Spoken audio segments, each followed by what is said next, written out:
ನಮಸ್ಕಾರ ಎಲ್ರಿಗೂ, welcome back to Kavya's tasty tales. ಇವತ್ತು ನಾವು ಸ್ಟಿಕ್ಕಿ ಆಗಲ್ಲದೆ ಉದುರಾಗಿ ಮತ್ತು ಟೇಸ್ಟಿಯಾಗಿ ಶಾವಿಗೆ ಉಪ್ಪಿಟ್ಟು ಮಾಡೋದು ಹೇಗೆ ಅಂತ ನೋಡೋಣ.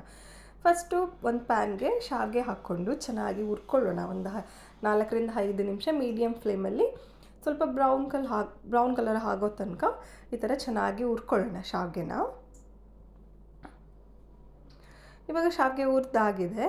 ಇವಾಗ ನಾವು ಒಂದು ಪಾತ್ರೆಯಲ್ಲಿ ನೀರನ್ನು ಕುದಿಯೋಕ್ಕಿಟ್ಟು ಅದು ನೀರು ಕುದ್ಮೇಲೆ 1 ಸ್ಪೂನ್ ಎಣ್ಣೆ ಮತ್ತು 1 ಸ್ಪೂನ್ ಉಪ್ಪು ಹಾಕಿ ನಾವು ಹುರಿದಿಟ್ಕೊಂಡಿರೋ ಶಾವಿಗೆನೂ ಕೂಡ ಹಾಕಿ ಒಂದು 3 ನಿಮಿಷ ಅದನ್ನು ಬೇಯಿಸ್ಕೊಳ್ಳೋಣ.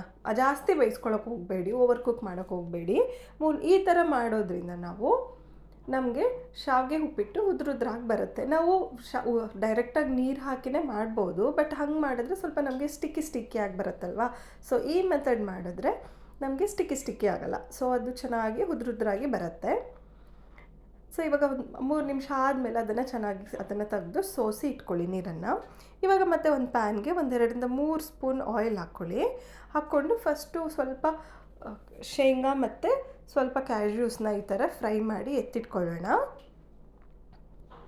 ಇವಾಗ ಅದೇ ಪ್ಯಾನ್ಗೆ ನಾವು ಒಂದು ಅರ್ಧ ಸ್ಪೂನ್ ಆಗೋಷ್ಟು ಸಾಸಿವೆ, ಒಂದು ಅರ್ಧ ಸ್ಪೂನ್ಗಿಂತ ಸ್ವಲ್ಪ ಕಡಿಮೆ ಜೀರಿಗೆ ಮತ್ತು ಸ್ವಲ್ಪ ಕರಿಬೇವಿನ ಸೊಪ್ಪು ಹಾಕ್ಕೊಳ್ಳೋಣ ಒಗ್ಗರಣೆಗೆ. ನಂತರ ಇದಕ್ಕೆ ನಾನು 1 ಸ್ಪೂನು ಶುಂಠಿನ ಈ ಥರ ಚಿಕ್ಕದಾಗಿ ಕಟ್ ಮಾಡಿ ಇಟ್ಕೊಂಡಿದ್ದೀನಿ. ಇದು ಶುಂಠಿ ಆ್ಯಕ್ಚುಲಿ ಇದಕ್ಕೆ ತುಂಬ ಚೆನ್ನಾಗಿ ಫ್ಲೇವರ್ ಕೊಡುತ್ತೆ, ಟೇಸ್ಟ್ ಆ್ಯಕ್ಚುಲಿ. ಮತ್ತು ಇದಕ್ಕೆ 1 ಸ್ಪೂನ್ ಆಗೋಷ್ಟು ಕಡಲೆಬೇಳೆ, 1 ಸ್ಪೂನ್ ಆಗೋಷ್ಟು ಉದ್ದಿನಬೇಳೆ ಹಾಕ್ಕೊಂಡು ಈ ಥರ ಸ್ವಲ್ಪ 1-2 ನಿಮಿಷ ಫ್ರೈ ಮಾಡ್ಕೊಳ್ಳೋಣ.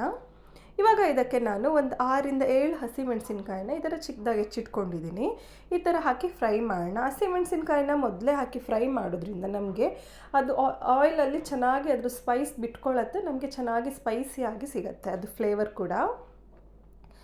ನಂತರ ಇದಕ್ಕೆ 1 ಮೀಡಿಯಮ್ ಸೈಜ್ ಈರುಳ್ಳಿನ ಈ ಥರ ಚಿಕ್ಕದಾಗಿ ಕಟ್ ಮಾಡ್ಕೊಂಡು ಹಾಕ್ಕೊಂಡು ಫ್ರೈ ಮಾಡ್ಕೊತಾ ಇದ್ದೀನಿ. ಈರುಳ್ಳಿ ಕೂಡ ತುಂಬ ಹಾಕೋದು ಬೇಕಾಗಲ್ಲ ನಾವು ಶಾವಿಗೆ ಉಪ್ಪಿಟ್ಟಿಗೆ.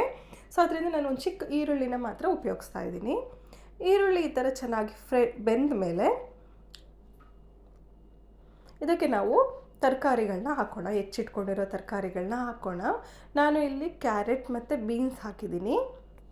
ನೀವು ಮತ್ತೆ ನಿಮ್ಗೆ ಬೇರೆ ಯಾವ ತರಕಾರಿ ಬೇಕಾಗುತ್ತೋ ಎಲ್ಲ ಹಾಕ್ಕೋಬೋದು.